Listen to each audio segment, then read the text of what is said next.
नमस्कार मित्रांनो. ठरलं तर मगच्या आजच्या भागामध्ये खूप काही इमोशनल सीन्स आपल्याला दाखवले आहेत. आता अश्विन अर्जुनशी भांडण करतो आणि त्यामुळे आता अश्विन आणि बाकीच्या घरच्यांना सुद्धा त्रास होतो. अर्जुनला सुद्धा त्याचा इतका त्रास होतो की शेवटी प्रतापरावांनाच आता अश्विनसमोर हात जोडावे लागतात. बघूया काय कसं झालं ते. आता या प्रियाची नाटकं सफल होतात आणि तिचा निशाणा आता बरोबर लागलेला असतो. त्यामुळे आता अश्विनला भडकावून ती दोघा भावांमध्ये भांडणं लावते. तर आता अर्जुन म्हणत असतो, 1 मिनिट अश्विन, मी तुझ्याशी नाही बोलत आहे, तू मध्ये का बोलतोय, मी तुझ्या बायकोशी बोलत आहे ना. तर आता त्यावर अश्विन म्हणतो, 1 मिनिट, जेव्हा तुम्ही तिला धाकटं म्हणून हिनवत असता तेव्हा तुम्ही मला सुद्धा बोलत असता. तर आता कल्पना त्याला थांबवण्याचा प्रयत्न करते, पण तो आता कल्पनाचं सुद्धा काही ऐकत नाही. पुढे आता अश्विन म्हणतो, आणि काय म्हणाला असतो, आमचे विचार मूर्ख आहोत का, आम्ही बेअक्कल आहोत. तर त्यावर आता कल्पना अश्विनला सांगत असते की अरे थांब, अजून अशाने भांडण चिघळेल. त्यावर आता अर्जुन म्हणतो की मम्मा, हा नाही थांबणार आता, कारण काय ना, मला तर असं वाटलं होतं की हा हुशार आहे, खूप समजूतदार आहे, पण नाही, याने दाखवून दिलं ह्या तन्वीशी लग्न करून की हा किती मूर्ख आहे ते. आणि आता अर्जुन अश्विनला म्हणतो की काय रे, या तन्वीने किती मॅन्युप्युलेट केलं आहे ना तुला, आणि तू इतके इझिली मॅन्युप्युलेट झाला पण. तर आता कल्पना उठून उभी होते आणि अर्जुनला ओरडते आणि म्हणते, अर्जुन तोंडाला आवर घाल. त्यानंतर प्रतापसुद्धा अर्जुनला म्हणतो, अर्जुन गप्प बस, अरे ठिणगी तर पडलीच आहे, त्याची आता आग होऊ देऊ नका. तर आता अश्विन म्हणतो, आग तर ऑलरेडी भडकली आहे डॅड. आणि आता अश्विन अर्जुनला म्हणतो की तू परत परत माझ्या बायकोकडे असा बोट दाखवतो, आणि काय रे, माझ्या लाईफ पार्टनरचा चॉईस हा चुकलाय हे बोलताना तुला लाज नाही वाटली. त्यानंतर आता अश्विन अर्जुनला म्हणतो की कॉन्ट्रॅक्ट मॅरेज केलं तू आणि तुझ्या त्या बायकोने, त्यानंतर आमचा विश्वासघात केला तू आणि तुझ्या बायकोने, आणि तरीही माझीच बायको वाईट. अरे दादा, आमचं लग्न खरं तरी आहे. आता ही प्रिया मस्त हसत असते. पुढे आता अश्विन म्हणतो, अरे आम्ही कॉन्ट्रॅक्ट मॅरेज करून यांच्यासारखं असं इल्लिगली तर नाही राहत ना इथे. पुढे आता अश्विन अर्जुनला म्हणतो, आणि आम्ही तुमच्यासारखं अनैतिक तर अजिबात नाही वागलो. आणि त्यामुळे आता शैलीला सुद्धा खूप खराब वाटत असतं, खूप वाईट वाटत असतं या सगळ्या गोष्टींचं. आता अर्जुन एकदम हात उचलतो आणि त्याला मारायला समोर करतो. अर्जुन बस अश्विनला मारायला जातच असतो, पण आता अर्जुन कंट्रोल करतो त्याचा राग आणि तिथेच थांबतो. तर आता प्रताप अर्जुनला म्हणतो, अरे अर्जुन थांब, अरे तू काय करतोयस. तर आता अश्विन अर्जुनचा हात घेतो आणि स्वतःलाच मारायला लागतो आणि म्हणतो, मार ना मार. अरे थांबलास का, हेच बघायचं बाकी होतं, मार. आता बघा, ही प्रिया आहे ना, हे सगळं मस्त एन्जॉय करत असते आणि हसत असते आणि हिच्याकडे कोणाचंच लक्ष नसतं. आता बघा, ही अजून आगीत तेल टाकते आणि म्हणते, का थांबलास अर्जुन, आता मार ना तुझ्या धाकट्या भावाला. त्यानंतर आता अश्विन अर्जुनला म्हणतो की मी लहानपणीपासून बघत आलो आहे, हे सगळे नेहमी तुलाच ग्रेट म्हणत आले. आणि पुढे आता अश्विन म्हणतो, आणि अश्विन काय, अश्विन तर बेअक्कल आहे, अर्जुन हुशार, अश्विन काय हवा. त्यानंतर अर्जुन खमका आणि अश्विन काय, अश्विन भोळा. आणि अश्विनने तर काय आत्महत्या करण्याचा प्रयत्न केला होता. बघा आता विषय कुठच्या कुठे चाललाय हा. आणि आता प्रियाच्या अगदी मनासारखं होत आहे, त्यामुळे ती आता हसत असते. बघा आता अश्विन अर्जुनला म्हणतो की आणि आज काय त्याच्या भावाने आणि त्याच्या भावाच्या बायकोने त्याची लाज काढली, लायकी काढली, यात काही नवल नाही आहे, आश्चर्य वाटण्यासारखं यात काहीच नाही आहे. आता सगळ्यांना या गोष्टीचा खूप त्रास होत असतो. आणि आता पूर्णाजी म्हणतात की परमेश्वरा, या भावांमधली भांडणं बघण्यासाठी मला जिवंत ठेवलंस का रे. त्यावर आता बघा अश्विन म्हणतो की भांडण मी सुरू केलेलं नाही आहे, दादानी सुरू केलं. त्यानंतर आता अश्विन अर्जुनला म्हणतो, आणि तुझं हे लहानपणीपासूनचं जे भावाभावाचं प्रेम होतं ना, हे तेव्हाच लहानपणापुरतीच मर्यादित होतं. आणि बघा आता अश्विन सगळं सायलीवर ब्लेम टाकतो आणि म्हणतो की जेव्हापासून ही तुझी बायको आली आहे ना, तेव्हा सगळंच संपलं. त्यानंतर आता अश्विन इतकं बोलत असतो अर्जुनला, तो स्वतः आता अर्जुनला बोट दाखवतो आणि म्हणतो, तुझा प्रॉब्लेम काय माहीत आहे का, की तू स्वतःच माझा रायवल झाला आहेस, सुभेदारांच्या या प्रॉपर्टीमधला तुला नको असलेला वाटेकरी. त्यानंतर आता पूर्णाजी त्याला म्हणतात, अश्विन अरे तू हे काय बोलतोयस. आणि इकडे प्रियाच्या मनासारखं झालेलं असतं, ती खूप हसत असते. त्यानंतर आता अश्विन अर्जुनला म्हणतो की तुला ना मोह झाला या संपत्तीचा. त्यानंतर आता अर्जुन अश्विनला थांबवतो आणि म्हणतो, बस बस अश्विन, अरे तू कुठला विषय कुठे घेऊन जातोयस. आणि आता अर्जुनच्या डोळ्यात पाणी आलेलं असतं.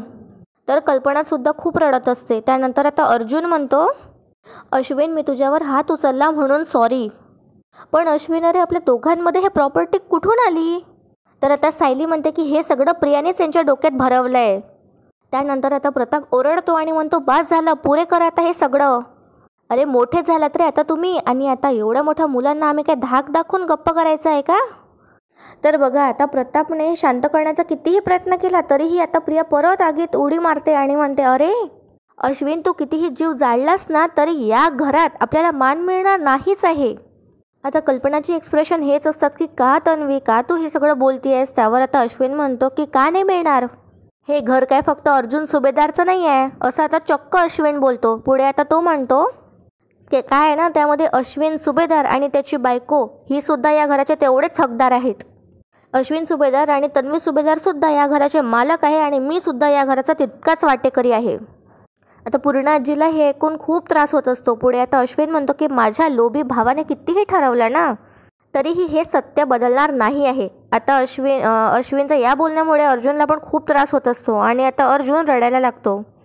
आता त्यावर अर्जुन म्हणतो की लोभी मी, आणि आता अर्जुनला वाटत असतं की कोणीतरी त्याच्या साईडनं बोलेल, त्यामुळे आता तो पूर्णाजीकडे बघू लागतो आणि त्यानंतर तो त्याच्या आईबाबाकडे आणि त्याच्या बायकोकडे म्हणजे सायलीकडे सुद्धा बघू लागतो आणि त्याच्या डोळ्यातून अश्रू थांबतच नसतात. तो खूप इमोशनल झालेला असतो आणि त्याला या गोष्टीचा खूप त्रास झालेला असतो.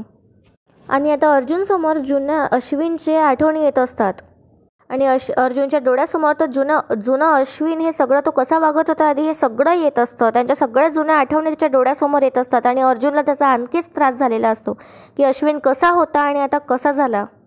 आणि आता अर्जुन चालत चालत किचनपर्यंत येतो आणि तो पूर्ण खचलेला असतो. तर सायली तर त्याला धीर देते. अर्जुन आता चेअरचा सहारा घेतो आणि तिथे एका जागेवर उभा राहतो. आता इकडे सीन शिफ्ट होतो. दामिनी आपल्या ऑफिसमध्ये काम करत असतील तितक्यात तिथे एक माणूस तिला भेटायला येतो. तर आता हा व्यक्ती बोलतो की बोला दामिनी मॅडम, या वेळेला माझ्याकडे काय काम काढलं? तर आता दामिनी म्हणते पोलिसांना ना एक टिप द्यायची आणि इतकी खात्रीला एक टिप द्यायची की पोलीस तिथे वेळेत पोचले पाहिजे, हवे तिथे. त्यावर आता तो म्हणतो की हो ठीक आहे चालेल. तर आता त्यावर दामिनी म्हणते की हां, तुझ्या बायकोचा अकाउंट नंबर आहे माझ्याकडे, चालता हो आता. आता इकडे सीन शिफ्ट होतो. प्रिया लगेच अश्विन जवळ येते आणि म्हणते, अश्विन मला कळतंय तुला काय त्रास होतोय ते, पण काय ना आपलं नशीबच वाईट आहे. आता ही मुद्दाम अजून त्याला भडकवण्याचा प्रयत्न करत असते. इतक्यावरही तिचं मन नसते थांबलेलं. आता इकडे पूर्णाजी म्हणतात, माझ्या घरी अशी भाऊ बंद की अरे माझा तर विश्वासच नाही बसत आहे या सगळ्यांवर. तर आता प्रताप लगेच पूर्णाजीकडे जातो आणि तिला समजवण्याचा प्रयत्न करतो. तो आता म्हणतो, अगं पूर्णाई, हे भाऊ बंद की नाही आहे, हे मस्करी करतायत दोघं, आताच ठीक होणार सगळं. अगं हे साधंच भांडण आहे, हे आत्ताच मिटेल. आणि आता कल्पनासुद्धा रडत रडत पूर्णाजीकडे येते आणि म्हणते, पूर्णाई हे सगळं थांबू दे, बघा ना तुम्ही हे दोघं परत एकमेकांच्या गळ्यात गळे घालतील आणि पूर्वीसारखे हसतील, परत एकत्र त्यांच्या आईची मस्करीसुद्धा करतील. आणि आता कल्पना अश्विन जवळ येते आणि म्हणते, बोल ना अश्विन, तुम्ही कराल ना मस्करी, बोल ना. पण आता अश्विन काहीच बोलत नाही आणि तिथे मठासारखा उभा असतो. त्यानंतर कल्पना आता अर्जुनकडे जाते आणि म्हणते, अर्जुन बोल ना, करशील ना मस्करी. पण आता अर्जुनच्या डोळ्यात खूप पाणी असताना तो खूप रडत असतो, तो काहीच बोलण्याच्या मनस्थितीत नसतो. तर आता पूर्णाजी कल्पनाला बोलतात की कल्पना, तुझा हा आशावाद काहीच उपयोगी नाही आहे गं. एकदा नात्याला तडा गेला ना तर ते फार सांधणं खूप कठीण असतं गं, असं म्हणत आता पूर्णाजी रडू लागतात. आता बघा काय होते. सायली आता पूर्णाजीची ही अवस्था पाहून लगेच पाणी घेते आणि पूर्णाजीला नेऊन द्यायला जाते. तर आता पूर्णाजी सायलीलाच बोलतात आणि त्या सायलीला म्हणतात की या सगळ्याला तूच जबाबदार आहेस. आणि आता प्रिया हे बघून तर आणखीच आनंदी होते. पुढे आता पूर्णाजी सायलीला म्हणतात की काही वेळी तर तू अशी दाखवतेस की जसं की तुला आमच्यावर खूप प्रेम आहे आणि त्यानंतर असा घाव घालतेस ना की घराचे तुकडेच पाडते. तर आता अर्जुन म्हणतो की पूर्णाजी, आता या दोघींपैकी तुझा अजूनही तन्वीवरच विश्वास आहे. तर आता प्रिया लगेच बोलते आणि ती म्हणते की कारण मी आधी चुकले असेल, पण मी आता जे बोलते आहे ना हे खरंच बोलते आणि हे पूर्णाजीला चांगलंच माहिती आहे, असं आता ती मध्ये बोलते आणि कन्व्हिन्स करण्याचा प्रयत्न करत असते पूर्णाजीला. पूर्णाजी त्यावर तर काही बोलत नाही आणि त्या हळूहळू चालत जातात आणि सोफ्यावर बसतात. तर आता ही प्रिया नाटकं करत पटकन आता पाणी घेऊन येते आणि आता पूर्णाजीच्या मनात विष कालवण्याचा प्रयत्न करत असते. ती आता म्हणते, सायलीने आम्हाला किती घराबाहेर काढण्याचा प्रयत्न केला ना तरी आपलं नातं कधीच नाही तुटू शकणार आहे. आता कल्पना पूर्णाजीजवळ येते आणि तिला समजून सांगते आणि म्हणते की हे बघा पूर्णाजी, तुम्ही या सगळ्या गोष्टींचा त्रास नका करून घेऊ. त्यानंतर आता प्रताप म्हणतो, अश्विन आणि अर्जुन, अरे हे पूर्णाजीच्या वयाचा तरी विचार करा. पूर्णाईला त्याचा किती त्रास होतोय. अरे तुम्ही जेव्हा दोघे लहान होतात तेव्हा पत्त्यांचा बंगला तयार करायचात आणि एकमेकांचा बंगला फुंकर मारून पारण्याचा प्रयत्न करायचात. आता आपलं हे घर प्रॉपर्टीच्या नादापायी पत्त्याच्या घरासारखं कोसळू देऊ नका असं म्हणत आता प्रताप हात जोडत असतो. त्यानंतर प्रताप अश्विनसमोर हात जोडत असतो. तर आता अर्जुन म्हणतो की डॅड प्लीज तुम्ही हात जोडू नका. तर आता प्रियाला या गोष्टीची सुद्धा काही लाज नसते वाटत आणि ती हसतच असते या गोष्टीवरही. तर आता बघा अश्विन म्हणतो की हो पण काय ना शेवटी दादाला वागायचं तो तसाच वागणार आहे. आणि आता अश्विनचं हे वाक्य बघून प्रिया आणखीच हसू लागते. त्यावर आता अर्जुन म्हणतो की I am very sorry dad. पण आता अश्विन सॉरी म्हणायचा तर दूर पण तो आता अर्जुनवरच ब्लेम लावत असतो. अर्जुन आता पुढे म्हणतो की खरंच माझा तन्वीवर कितीही राग आला ना डॅड तरीही मी घरच्यांचा विचार करायला हवा होता. पण डॅड हे रोजचे वाद प्रॉपर्टीपर्यंत केव्हा जाऊन पोहोचतील हे मला खरंच नव्हतं वाटलं डॅड. आणि आता अर्जुन इमोशनल होऊनच म्हणत असतो डॅड तुम्ही प्लीज हात नका जोडू. पण आता अश्विन असं तर काही म्हणतच नाही कारण त्याला या गोष्टीचा फरकच नसतो पडलेला. या महामायाने इतकी जादू केली असते ना त्यावर कारण की तो कोणाशीही भिडायला तयार असतो तिच्यासाठी. असं म्हणत आता अर्जुन खाली बसतो आणि आता सायली त्याला धीर देते. आणि आता अर्जुनला त्रास होताना बघून सायलीला सुद्धा खूप त्रास असतो. आणि आता सायली प्रियाकडे बघते तर प्रिया चक्क तिच्या तोंडावरच स्माईल करत असते. आणि आजचा भाग इथेच संपतो. आता बघा आजच्या सगळ्या या कर्माची फळं या प्रियाला उद्या मिळणार आहे. सायली तिच्या जणकण कानाखाली ठेवून देते. आणि आता सायली सगळ्यांना म्हणते की पूर्णाजी आई बाबा तुम्हाला असं वाटतंय ना की प्रतिमा आत्याची मुलगी ही कधीच चुकू शकत नाही पण आज जे काही झालं ना याला जबाबदार फक्त हीच आहे. तर आता उद्याच्या भागात आपल्याला हे सगळं बघायला मिळणार आहे. तुम्हाला व्हिडिओ आवडला असेल तर व्हिडिओला लाईक करायला विसरू नका आणि चॅनलला नक्की सबस्क्राईब करा म्हणजे सिरियलचे अपडेट्स तुमच्यापर्यंत लवकर पोहोचतील. भेटूया उद्या एका नवीन एपिसोडसोबत.